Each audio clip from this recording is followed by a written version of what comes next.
E aí galera, aqui é o David, já deixa o like aqui embaixo para fortalecer aqui o crescimento do canal e bora aqui pro vídeo comigo.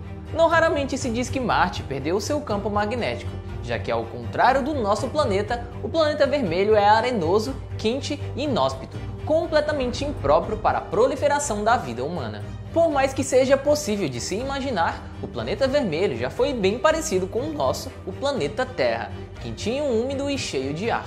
Bom, hoje em dia o planeta tem sido cogitado para que um dia possa receber a população humana quando esgotarem as condições de nosso planeta-mãe por conta de sua proximidade aí com a Terra. Eu vou te contar que a NASA tem um plano para estimular a natureza e meio que reabilitar o nosso planeta vizinho. A agência espacial quer mandar um campo magnético para o espaço e instalá-lo entre Marte e o Sol. Mas calma, antes disso é preciso entender o porquê o planeta não possui um campo magnético em princípio. Existem algumas teorias que tentam explicar este fato, e vamos tentar entender algumas delas hoje. Conheça agora, Descoberta Incrível mostra que Marte não é o que parece.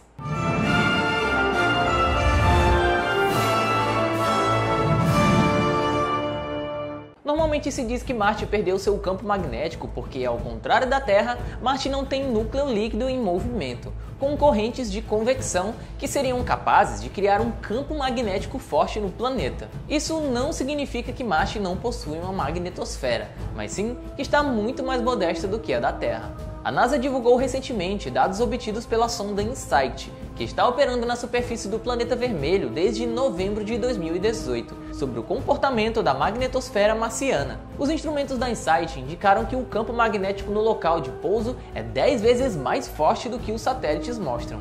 E esse campo magnético parece vir de fontes bem próximas, não do interior do planeta.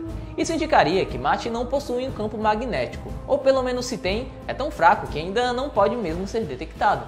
O interessante é que Marte teve um campo magnético em seu passado geológico, o que foi descoberto pela sonda americana MGS, Mars Global Surveyor, que operou de 1997 a 2006, realizando medições do campo magnético de Marte. Foram encontrados diversos minerais magnéticos, que devem ter sido causados pelo campo magnético marciano, que hoje foi extinto.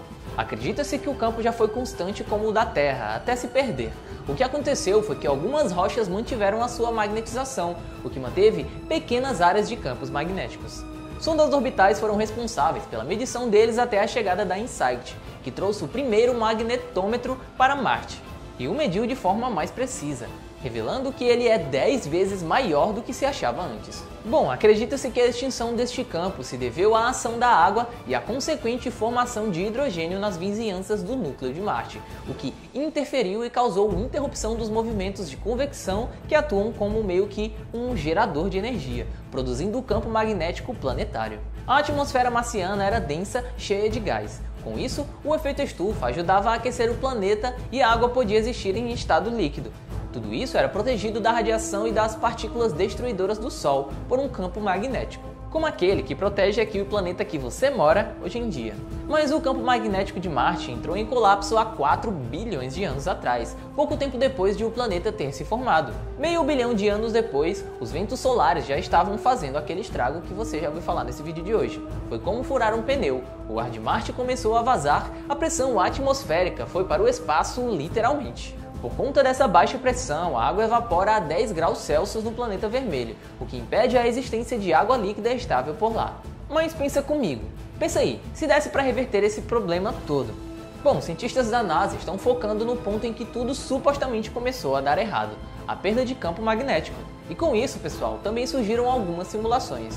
O que aconteceria se um novo campo magnético surgisse para proteger Marte dos ventos solares que continuam agredindo a superfície?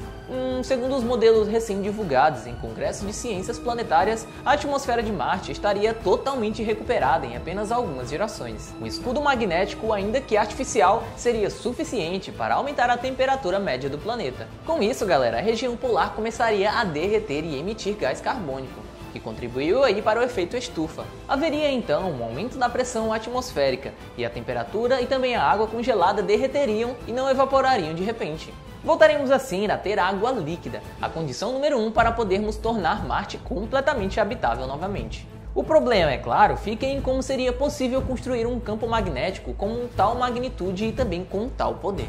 Para isso, temos que pensar no processo como uma sucessão de etapas, sendo o primeiro passo desenvolver pequenos escudos para proteger espaçonaves e astronautas da radiação espacial. Os pesquisadores da NASA estão bem cientes dessas limitações, mas mesmo assim estão certos de que se conseguirmos mandar um escudo para Marte nas próximas gerações, estamos a meio caminho andado para a colonização total do planeta. O empresário e bilionário Elon Musk, e junto aí com a Agência Espacial Norte-Americana, é um dos nomes à frente do projeto de colonização do planeta vermelho. Ele só vê duas possibilidades para o futuro: ou a humanidade vai ser eventualmente extinta, ou vai se espalhar pelo sistema solar. Pois bem, a pedra fundamental do plano de Musk é bem simples, eu vou explicar aqui para vocês. Para mandar a gente para Marte, ele precisa que grande parte das pessoas tenham grana suficiente para isso, né? E confesso que não é fácil. A estimativa é que a viagem hoje custe 10 bilhões de dólares por pessoa. E, mano, eu não conheço nenhum bilionário e acredito que dificilmente você também conhece. Mas e se desse para se mudar para Marte com uma grana equivalente a uma casa aqui na Terra? Aí fica mais de boa para cada um, né? Bom, é exatamente isso aí que o empresário quer chegar. O objetivo é que o transporte para o planeta vermelho custe pelo menos aí 200 mil dólares, preço médio de uma casa lá nos Estados Unidos, e que diminuir ainda mais conforme as viagens interplanetárias fiquem mais frequentes. O preço de cada passagem precisa cair 50 mil vezes. Tudo isso parece um sonho tão distante, né, pessoal? Ainda mais para nós, os brasileiros, que enfrentamos ainda mais o valor do dólar com esse empecilho, né? Contudo, de acordo com a apresentação do Musk no Congresso de Astronomia Internacional, isso seria possível com apenas a adoção de 3 simples passos. Calma que eu também vou explicar aqui. Bom, primeiro, os equipamentos que fazem as viagens precisam ser totalmente reutilizáveis, dos foguetes auxiliares que vão se soltando ao longo da viagem até as naves em si. Elon Musk cita o exemplo dos aviões. Se cada Boeing pudesse ser usado uma vez, as passagens seriam extremamente caras. Elas apenas não são porque cada aeronave faz diversas viagens.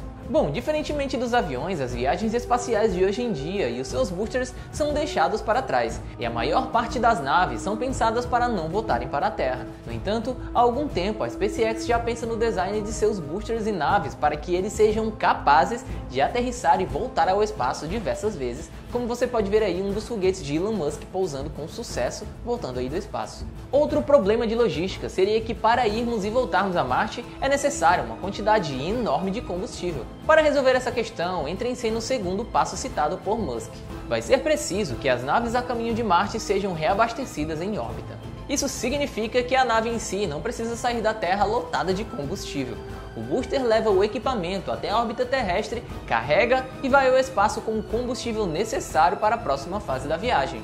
Com isso, sobra espaço para bagagem, carga para construir infraestrutura em Marte e, é claro, nós, as pessoas, os seres humanos que vão colonizar Marte, né? E não são poucas pessoas não, tá? O empresário quer levar muitas pessoas para Marte de cada vez. Ele está construindo o maior foguete já visto aqui no nosso planeta Terra, que é capaz de carregar até 550 mil toneladas. Bom, quanto mais gente, mais barata a passagem fica, então a nave carregaria de 100 a 200 pessoas por viagem.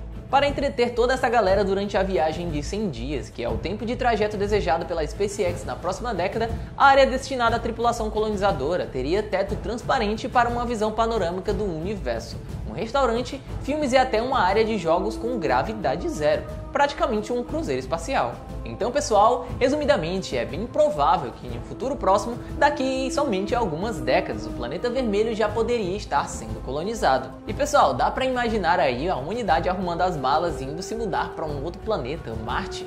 Nossa, é bem interessante se pensar, né? Pois é, isso pode não ser só um sonho, mas não quer dizer que devemos deixar de cuidar aqui do nosso planeta, a Terra. É bem provável que a nossa geração, que hoje habita a Terra, não participará das levas de colonização marciana, já que processos de construções em uma atmosfera no planeta seria bem, mas bem demorado, viu? Então devemos manter o nosso lar da melhor maneira possível, cuidando e zelando sempre pelo nosso ecossistema único que nos foi dado, né? Então galera, esse foi mais um vídeo aqui de hoje. Deixa o like no vídeo, fortalece esse vídeo, deu muito trabalho para gravar, muito trabalho para fazer a pesquisa e tudo mais. Mas eu acredito que vocês curtem muito esse tipo de vídeo. Então deixa o like, fortalece com o crescimento do canal, se inscreve se ainda não é inscrito, tá? E até o próximo vídeo aqui do canal Universo Curioso.